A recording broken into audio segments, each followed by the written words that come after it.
Hi friends, welcome to cook to easy. ఈరోజు మనం చూడబోతున్న recipe cashews పెట్టి ఒక కేక్ రెసిపీ అండి. చాలా ఈజీగా చేసుకోవచ్చు. రండి ఈ క్యాష్యూనట్ కేక్ ఎలా చేయాలనేది చూసేద్దాం. ఈ కేక్ చేయడానికి 1 అవర్ ముందే అండి మనం క్యాష్యూనట్స్ని నానబెట్టుకోవాలి. నేను ఈ కప్లో 1 కప్ అంత క్యాష్యూనట్ తీసుకున్నాను. దాన్ని శుభ్రంగా కడిగేసేయండి. హాట్ వాటర్ వేసి దాదాపు 1 గంట సేపు నేను నానబెట్టుకున్నాను. ఇలా నానబెట్టుకున్న ఈ క్యాష్యూనట్ని మిక్సర్ జార్కి మార్చుకొని దీంట్లో పాలు అనేది కొద్దిగా యాడ్ చేస్తూ మనం మెత్తగా పేస్ట్గా రెడీ చేసుకోవాలండి. దీనికి నేను ఇక్కడ 1/4 కప్ అంత పాలు అనేది యాడ్ చేసి పేస్ట్గా రెడీ చేసుకుంటున్నానండి. పేస్ట్ అనేది మనం వీడియోలో చూస్తున్నట్టు ఈ విధంగా ఉండాలండి. ఇప్పుడు రెడీ చేసుకున్న ఈ పేస్ట్ని ఒక నాన్ స్టిక్ ప్యాన్కి మార్చుకోండి. ఏ కప్లో మనము క్యాష్యూనట్ని కొలత తీసుకున్నామో సేమ్ కప్లో 1 కప్ అంతా షుగర్ అనేది మనం తీసుకోవాలండి. తీసుకొని ఇప్పుడు ఈ కడాయిని పొయ్యి మీద పెట్టేసి షుగరు ఈ క్యాష్యూ పేస్ట్ 2 కలిసినట్టు కలుపుకోవాలి.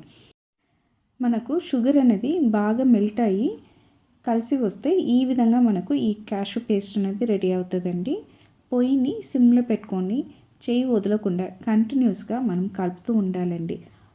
అప్పుడు మనకు ఈ క్యాష్యూ కేక్ త్వరగా చేసుకోవచ్చు. నేనైతే ఈ క్యాష్యూ కేక్ని తీసి వేయడానికి కోసం ఒక రౌండ్ టిన్ తీసుకున్నాను. దాంట్లో నెయ్యి అనేది రాసి పెట్టి కింద బటర్ పేపర్ అనేది వేసి పెట్టానండి. ఇది రెడీగా పెట్టుకోండి. ఈ విధంగా రెడీగా పెట్టుకున్న తర్వాత ఇక్కడ చూసామంటే మనకు ఈ క్యాష్యూ షుగర్ 2 కలిసి కుక్ అవ్వడం అనేది స్టార్ట్ అవుతుందండి.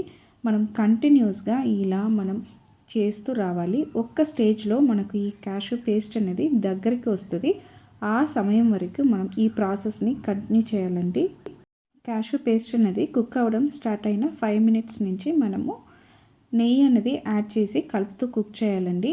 మనం ఏ కప్లో పంచదార క్యాష్యూ రెండింటిని కొలత తీసుకున్నామో సేమ్ కప్లో 1 కప్ అంతా నెయ్యి అనేది తీసుకొని కొద్దిగా నెయ్యి అనేది వేసి మనం కలుపుతూ రావాలండి. అప్పుడు ఏం చేస్తుందంటే మనకు మైసూర్ పాక్ టెక్స్చర్ అనేది వస్తుంది చూడండి. ఆ విధంగా ఈ క్యాష్యూ అనేది కుక్ అయి వస్తుంది. అప్పుడు మనకు తినడానికి కూడా చాలా భలే ఉంటుందండి.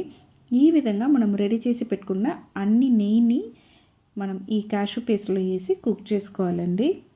ఈ విధంగా మన దగ్గర ఉన్న నెయ్యిని కొద్దిగా యాడ్ చేస్తూ మిక్స్ చేస్తూ వస్తున్న సమయంలో ఒక స్టేజ్లో అండి మనం వేసిన నెయ్యి అన్నిటిని ఈ క్యాష్యూ పేస్ట్ అనేది పీల్చుకుంటుంది. మనకు కరెక్ట్గా 1 కప్ అంత నెయ్యి అనేది కావాలండి. చూడండి, మనం 1 కప్పు నెయ్యి అంతా వేసేసాము. మనం నెయ్యి వేసినట్టే కనిపించలేదు చూడండి. అన్నిటినీ ఈ క్యాష్యూ పేస్ట్ అనేది పీల్చుకునింది. ఇలా క్యాష్యూ పేస్ట్లో నెయ్యి అనేది వేసి కుక్ చేస్తూ వస్తున్నప్పుడు ఇక్కడ వీడియోలో మీరు చూస్తున్నట్టు ప్యాన్ నుంచి సెపరేట్ అవుతుందండి. ఆ స్టేజ్ వరకు మనం ఈ ప్రాసెస్ని కంటిన్యూస్గా చేస్తూ రావాలి. మనం కొద్దిగా రెస్ట్ తీసుకున్నామని వదిలేసామంటే అడుగు పట్టిపోతుంది. అంతే అండి. ఈ స్టేజ్ వరకు మనం రెడీ చేసుకోవాలి. ఇలా ప్యాన్ నుంచి సెపరేట్ వస్తున్న సమయంలో కొద్దిగా ఈ పేస్ట్ని తీసి మీరు చుట్టారంటే రౌండ్గా మనకు వస్తుంది. ఇది కరెక్ట్ టెక్స్చర్ అండి. ఇలా వచ్చిందంటే మనకు ఇక్కడ ఈ క్యాష్యూ కేక్ అనేది సూపర్గా రెడీ అయిపోయిందని అర్థం. ఇప్పుడు పొయ్యిని ఆఫ్ చేసేసి మనం ఈ స్టేజ్లో మన క్యాష్యూ కేక్ వాసన కోసం యాలకుల పొడి ఒక 1/2 టీ స్పూన్ అంతా వేసేసి కలిపేసి మనం రెడీగా పెట్టుకున్న మౌల్డ్లో వేసి ఆరబెట్టడమే అండి. చూడండి, ఈ విధంగా నేనైతే 2 గిన్నెల్లో ఈ క్యాష్యూ కేక్ని వేసి ఆరడానికి వదిలేనండి.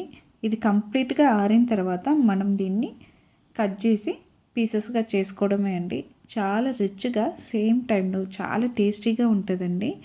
మనకు ఈ క్యాష్యూ కేక్ అనేది కంప్లీట్గా ఆరిన తర్వాతనే ఈ కటింగ్ ప్రాసెస్గా మనం వెళ్ళాలండి. ఒకవేళ మనకు ఇది మోల్డ్ నుంచి రావట్లేదు అని అనుకున్నారంటే లైట్గా కింద పోర్షన్ని వేడి చేసి మీరు తీసారంటే సూపర్గా వచ్చేస్తుందండి. చూడండి, చాలా టేస్టీ అయిన ఈ క్యాష్యూ కేక్ అనేది రెడీ అయిపోయిందండి. చాలా ఈజీగా మనం చేసుకోవచ్చండి.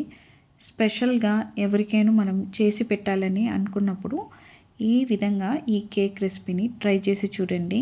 ఇది కేక్ అనడమా బర్ఫీ అనడమా అది మన ఇష్టం అండి. సేమ్ ప్రాసెస్తో మనము బాదం పప్పుతో చేయొచ్చు, పిస్తా పప్పుతో చేయొచ్చు. టేస్ట్ అయితే అదిరిపోతుందండి. చూడండి, మనం ఏం లేయర్ అనేది చేయలేదు, కానీ అది కుక్ అయిన ప్రాసెస్లోనే మనం వేసినప్పుడు లేయర్గా ఫామ్ అయిపోయింది. తినడానికైతే చాలా బాగుండిందండి. మీరు కూడా సేమ్ కొలతలతో ఈ క్యాష్యూ కేక్ రెసిపీని ట్రై చేసి చూడండి, టేస్ట్ చేసి చూడండి. ఖచ్చితంగా మీరు ఇష్టపడతారండి. చూడండి, ఈ క్యాష్యూ కేక్లో లేయర్స్ అనేది చాలా సూపర్గా ఫామ్ అయిందండి. మనకు సాఫ్ట్గా కూడా ఉంటుంది. ఖచ్చితంగా ట్రై చేసి చూడండి. మీకు ఈ క్యాష్యూ కేక్ రెసిపీ నచ్చిందంటే కుక్ టు ఈజీ ఛానల్ని లైక్ చేయండి, షేర్ చేయండి, కామెంట్ చేయండి. తప్పకుండా మన కుక్ టు ఈజీ ఛానల్ని సబ్స్క్రైబ్ చేయండి. అందరికీ బాయ్ అండి.